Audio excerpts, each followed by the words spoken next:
حضور اکرم صلی اللہ علیہ وسلم کے سیرت کے پہلوؤں میں سے اخلاقیات کے حوالے سے بات چل رہی تھی۔ عظیم پیغمبر کے عظیم اخلاق۔ اللہ رب العزت فرماتے ہیں وَإِنَّكَ لَعَلَىٰ خُلُقٍ عَظِيمٍ، اے پیغمبر ہم نے آپ کو اخلاق کے عظیم مرتبے پر فائز کیا ہے۔ اچھے اخلاق اللہ تعالیٰ کی بہت بڑی نعمت ہے۔ صحابہ کرام کے واقعات میں آتا ہے قبیلہ مزنیہ کے ایک صاحب نے رسول اللہ صلی اللہ علیہ وسلم سے پوچھا، انسان کو جو کچھ بھی عطا کیا گیا ہے اس میں بہترین چیز کون سی ہے؟ دیکھو انسان کو اللہ نے انسان بنایا، زندگی دی، خاندان، قوم، قبیلہ، بیوی، بچے، مال، دولت، عزت، شہرت، بہت کچھ اللہ پاک نے دیا، بلکہ کہا جائے تو بے جانا ہوگا۔ اس کائنات میں جو کچھ ہے سب انسان کے لیے۔ اللہ فرماتے ہیں اے اولاد آدم، یہ جو کچھ بھی ہم نے بنایا تمہارے لیے بنایا اور تمہیں میں نے اپنے لیے بنایا۔ تو زمین بھی انسان کے لیے، آسمان بھی انسان کے لیے، چاند، سورج، ستارے بھی انسان کے لیے، رات اور دن کا انقلاب، گرمی، سردی، باد و باران، ساری نعمتیں انسان کے لیے۔ اللہ کے نبی صلی اللہ علیہ وسلم سے پوچھا گیا انسان کو جو کچھ بھی ملا، جو کچھ بھی عطا کیا گیا، اس میں سب سے بہترین چیز کون سی ہے؟ آپ صلی اللہ علیہ وسلم نے فرمایا اچھے اخلاق۔ یعنی اچھے اخلاق اللہ پاک کی نعمتوں میں سے ایک بہت بڑی نعمت ہے۔ اور حقیقت یہ ہے کہ اخلاق اور ایمان یہ دو لازم اور ملزوم چیزیں ہیں۔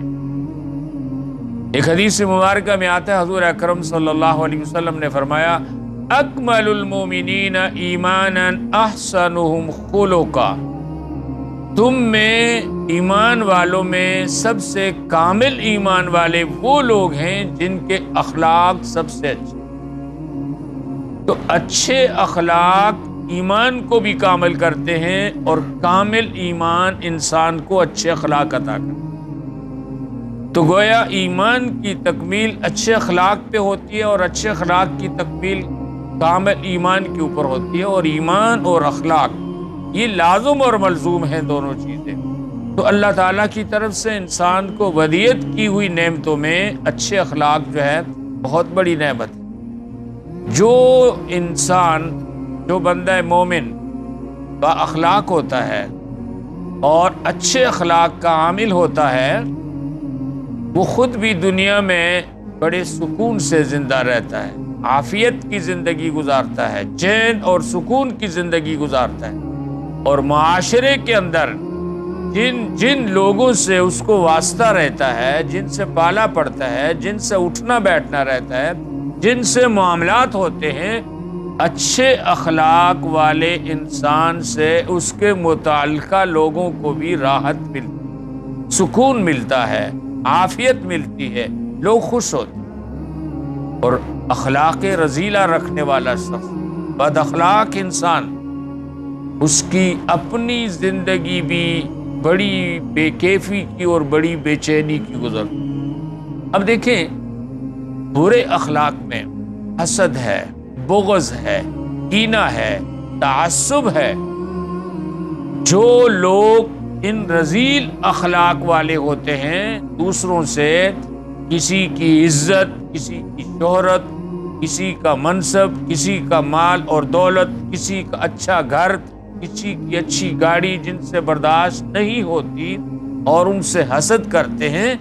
حسد تو انسان کے جی میں لگی ہوئی ایک آگ ہوتی ہے۔ حاسد اپنی ہی سلگائی ہوئی آگ میں جلتا رہتا ہے۔ حسد کرنے والا چین سے نہیں رہ سکتا، اس کی اپنی زندگی بڑی بے کیف ہوتی ہے۔